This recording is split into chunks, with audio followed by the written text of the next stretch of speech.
Medicaid has been around since 1965, with all states participating since 1982 in this joint federal-state program serving low-income families.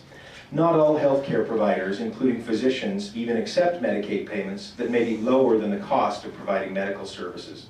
What do you think would be the best approach for the state of Utah to take to seeing that the truly needy get some medical services at escalating annual costs without crowding out other state priorities such as education, transportation, etc.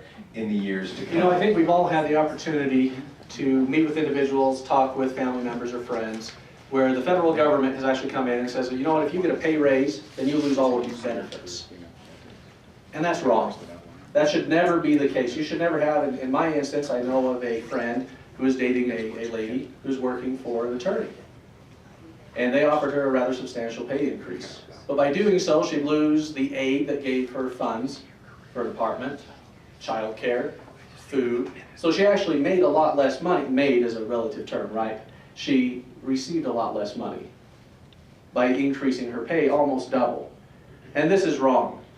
You know, we have the benefit of living in the greatest state in the nation, where we actually believe in helping out those who are less fortunate. And we have big hearts that say, you know what, we want to make sure that those who are not on their feet right now, those who can't provide for themselves, have a means to re-enter the workforce.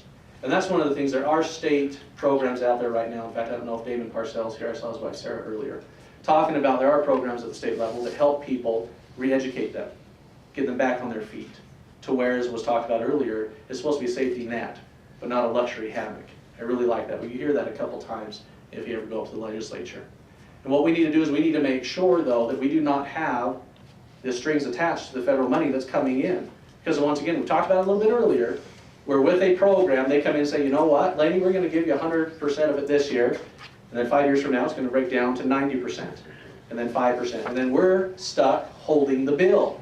And that's wrong. One of the ways that we can make sure that we can take care of those who are less fortunate is by increasing business here in the state of Utah. That's actually one of my fortes. That's something that I do, something I've helped with. We need to increase sales tax revenue, not just in the state, but right here in District 57. There's prime real estate right off the freeway. We need to focus on that. As a representative, I will do that. We will bring businesses here to make sure that the costs are cut for us. Thank you.